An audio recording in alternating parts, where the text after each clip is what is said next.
Honorable Kojo Ponkrumah, welcome to Point Blank. Sanda, hi, how are you? I'm okay. That was surprising. Indeed, I've spoken to PDS staff who were surprised, even PDS officials who were surprised that this announcement would come at the time it came, and they sounded clueless. What was the reasoning, the main reasoning behind? And I know we've had so many conversations subsequent to your statement, but how did we get here?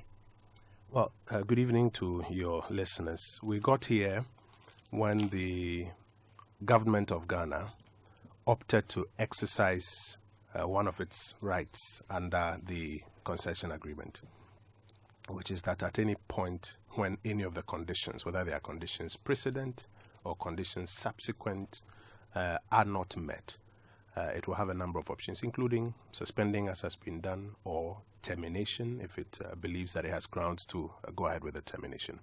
Let me just very quickly explain the structure of this transaction. A 498 million compact transaction in which the Millennium Challenge Corporation was making money available for private sector participation in electricity distribution.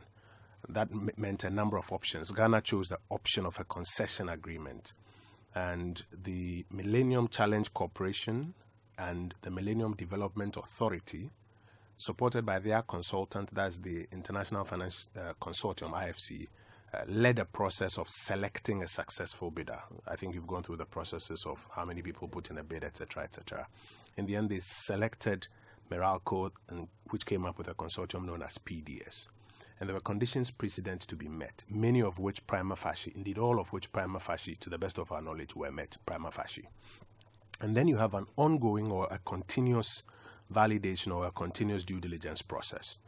And then you have conditions subsequent, which means that even if today there's nothing wrong, and next year, or by the time the first 5 years within which they are supposed to invest 500 million elapses, if they miss any of those, the government of Ghana still has right to either terminate or whatever.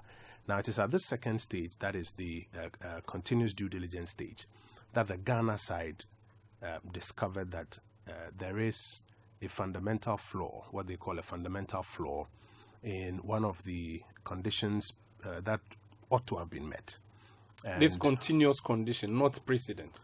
Well, because the issue of documents, yes, I've had various conversations going back and forth about couldn't this have been avoided earlier. But that is actually the essence of the continuous due diligence exercise. Okay. If everything everybody brought in the beginning that was initially validated was enough to end it, you won't even have the option to do this continuous due diligence exercise. Okay. So it is as a result of the diligence of the Ghana side that they have discovered that there is a flaw in the guarantees, and they've triggered this process. Government is the biggest auditor we have. You have the police who can help you audit. You have IOCO, you have all these institutions. Now, the PDS deal is a 20-year deal.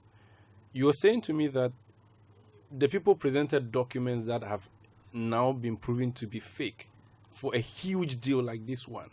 The Millennium Challenge Corporation of the United States of America did not detect this.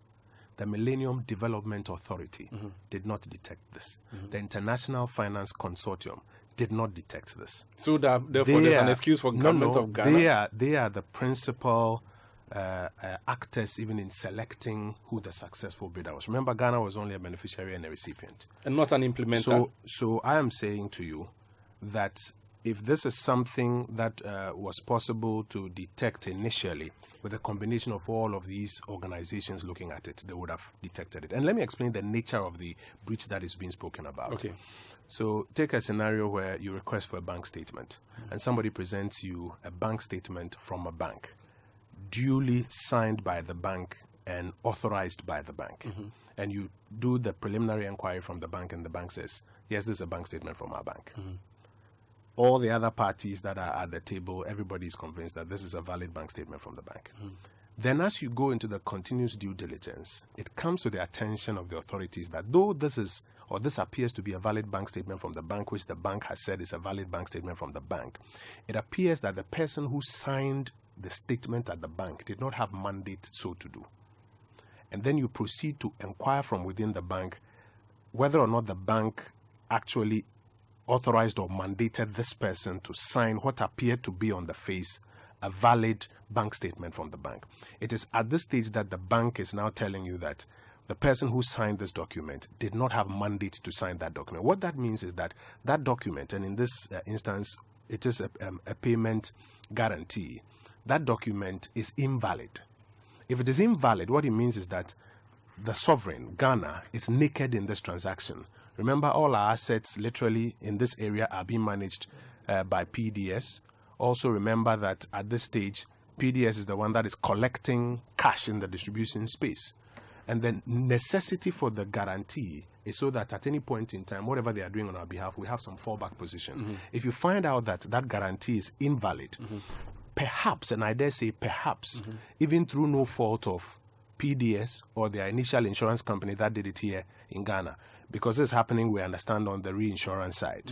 If it turns out that it is no fault of theirs even, what it means that today if something happens, we have no security to fall on. So the first obligation of the state is to suspend and secure the assets while we go into that conversation and try and understand the nature of that breach. How much is involved in this, and referring to the guarantee? Well, the entire transaction is about 498 million. They are also supposed to put up about 500 million in the first. So is this the 500 million years. that has been This is the discovered guarantee. to be the 500 million? In fact, this is the guarantee that underwrites the entire transaction. Okay. For a government that has constantly been engaged in international transactions, and as we speak, you have used our bauxite to guarantee for some monies coming through, and you have so many institutions that you deal with, financial and otherwise, that provide guarantee and so on. If you couldn't detect a simple issue involving 500 million, why and how should the citizenry trust you that in the deals you sign in the billions, you're probably not just signing away the country without doing the necessary due diligence that you should have done? Because you can explain it all you want, but the fact is that you still failed. No, we haven't failed. It is our due diligence that has brought this up. After this was the not, fact. No, this is after all the pump this and is pageantry. no. 5 This is not. months. Can I answer your question? Yes, but it takes This you is 5 months. Can I answer your question? Yes. Can I answer your question? But just take note of the fact that it's 5 months. This before is you something discover that was not detected by the Millennium Challenge Corporation, Which is the an Millennium, agency, Can not I a state. answer your question? Yes. The Millennium Development Authority, the International Financial Consortium, it took the Ghana side to detect this and to bring it to the attention of even the international partners that there is a flaw in the guarantee, which appears to be regular on the face. And the flaw is because within the organization, they are beginning to deny that the one who authorized it had mandate so to do. So it is the due diligence of the Ghana side that has detected this. Okay. So it is not a failure to detect. Rather, it is a successful detection. And that is why now, and if I just may explain, that is why now they need to determine the nature of the breach. And let me explain to you why. It is possible that this breach is inadvertent, i.e., everything is regular except for the fact that the person who signed didn't have mandate to sign. In that case, you may have some remedies where the company will probably have to issue a fresh guarantee properly mandated. It is also possible, and that's some of the speculation that has gone on, that there was a deliberate attempt to deliver a guarantee when the company itself or the officers of that company knew very well that they did not have what it took to give that guarantee. So you need to identify the nature so that you determine whether you can just remedy it and move forward, or it's so fundamental that it vitiates the entire transaction. So applause to Ghana then. Who should we blame? Well, it will be important at this stage to allow, and I think it's not healthy to quickly rush into concluding the matter now, especially as there's a full-scale inquiry going on. But we know who. But we know who was tasked. We know who was tasked to do the due diligence to discuss all the issues of what you describe as conditions precedent.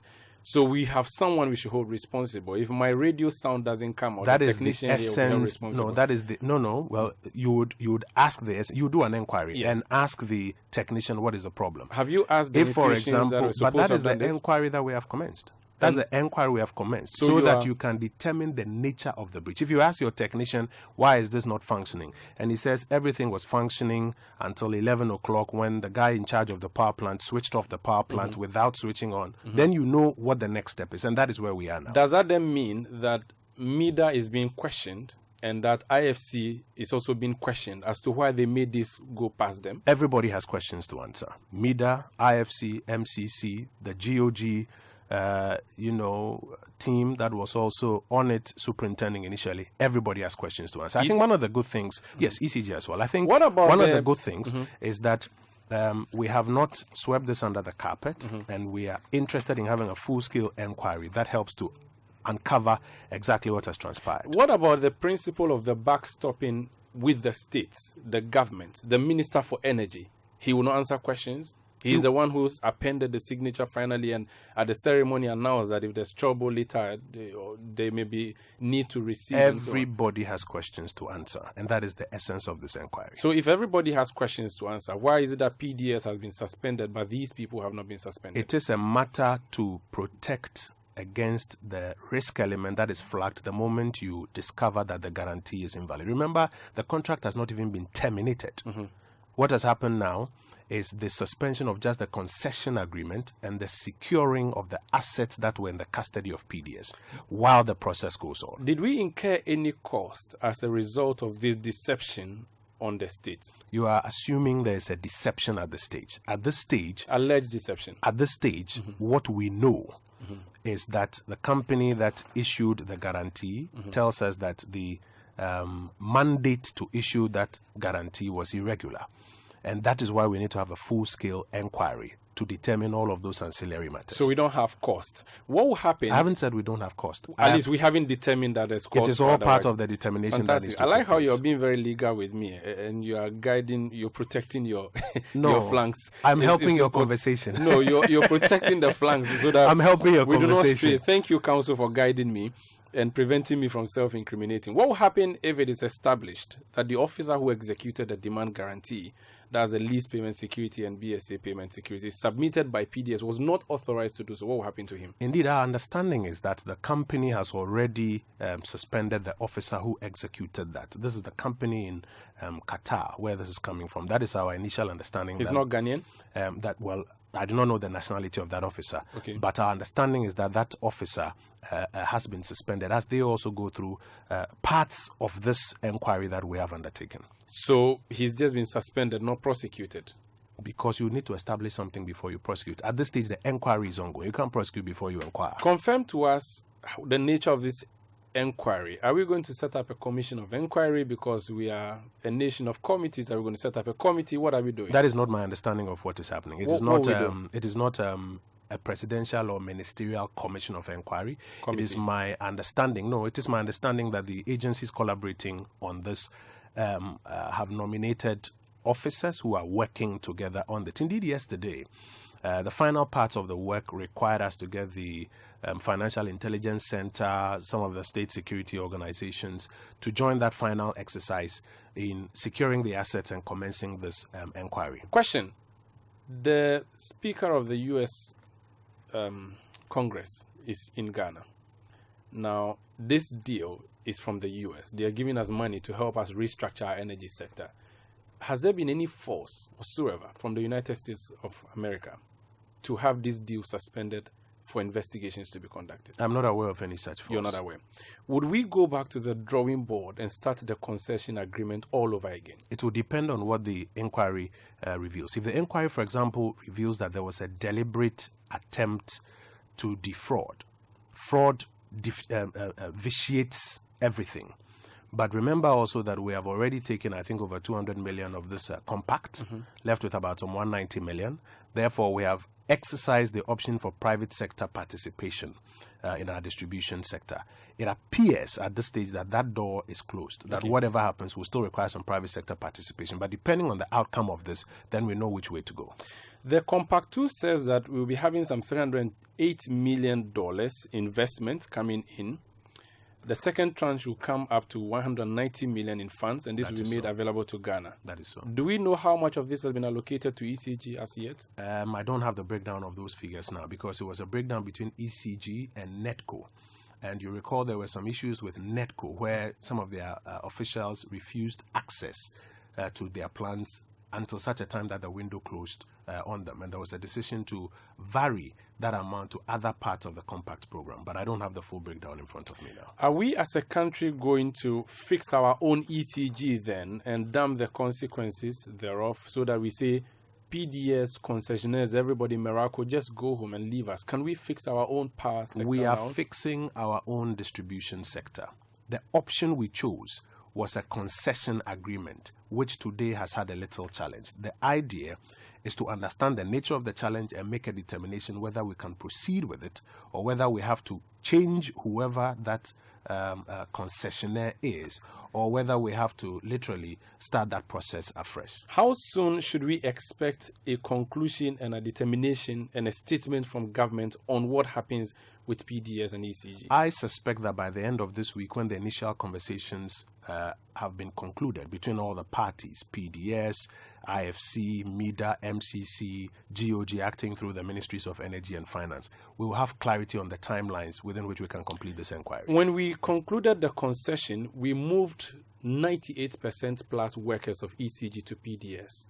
What happens to them since their contracts are with PDS?